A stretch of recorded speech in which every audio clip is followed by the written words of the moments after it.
Present simple tense. देखिए present simple tense की हिंदी में पहचान होती है, इसकी पहचान हिंदी वाक्य के अंत में क्या आता है? ता है,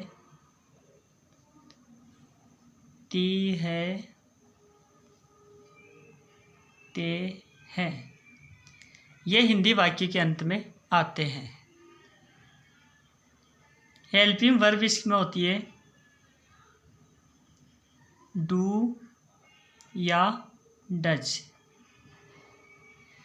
लेकिन जो सिंपल टेंस होता है उसमें हेल्पिंग वर्ब का प्रयोग नहीं करते। ठीक है। अब डू का प्रयोग किसके लिए होता है? प्लूरल सब्जेक्ट के लिए, यानी कार्य करने वाले एक से ज़्यादा है तो डू का प्रयोग होता है। और डज का प्रयोग कहाँ होता है? जब कार्य करने वाला सिंगुलर होता है, सिंगुलर सब्जेक्ट के लिए, सिंगुलर सब्जेक्ट के लिए, यानी सिंगुलर का मतलब होता है एक वचन। सिंगुलर सब्जेक्ट के लिए हम किसका प्रयोग करते हैं? डज का प्रयोग करते हैं।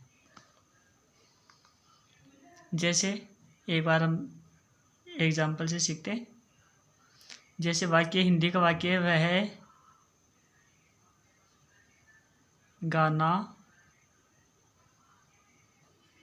गाता है, वह गाना गाता है, ये वाक्य है। अब इसका हम टेंस में बनाएंगे, इसका इंग्लिश में बनाएंगे तो क्या होगा?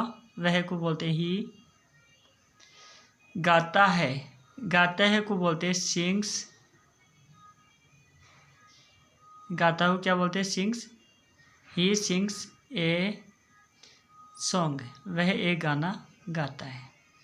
देखिए इसमें जो वर्ब होती है, वर्ब के साथ यानी क्रिया के साथ एस या एस लगता है सिंगुलर सब्जेक्ट में, और या जो वर्ब की फर्स्ट फॉर्म है वो लगती है प्लूरल सब्जेक्ट में।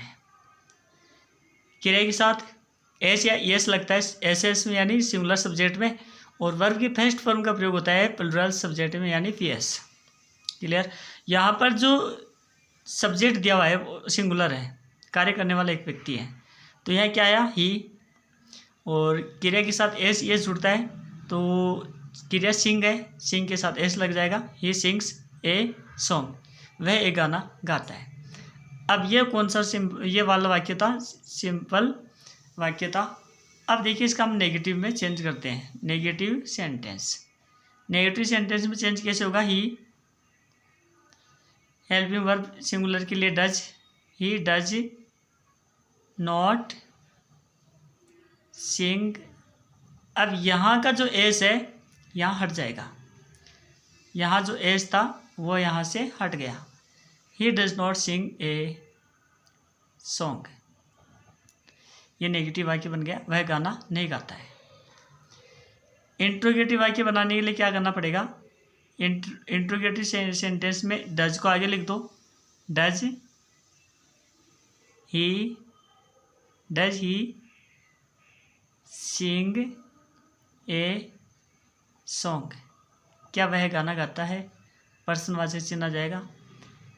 इंट्रोगेटिव नेगेटिव सेंटेंस में क्या होगा?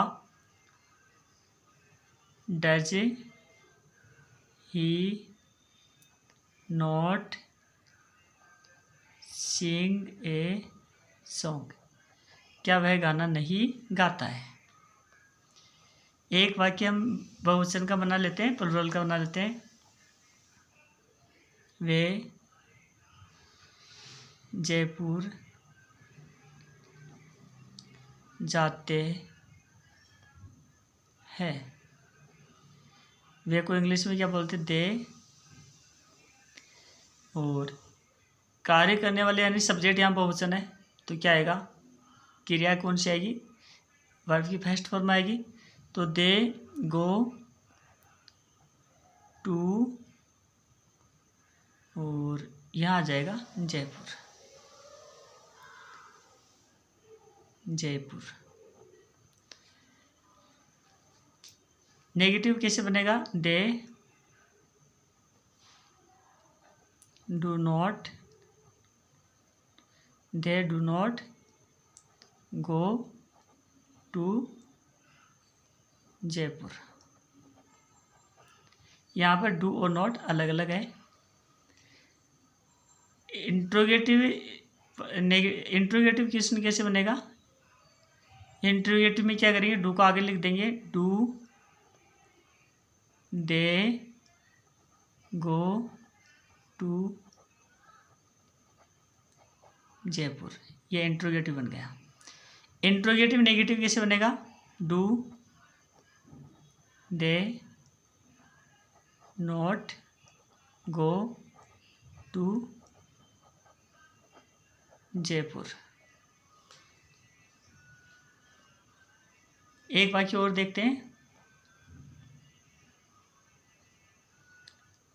मैं खाना खाता हूँ। मैं को बोलते आई एट, क्योंकि आई ये प्लुरल होता है। आई एट फूड, मैं खाना खाता हूँ।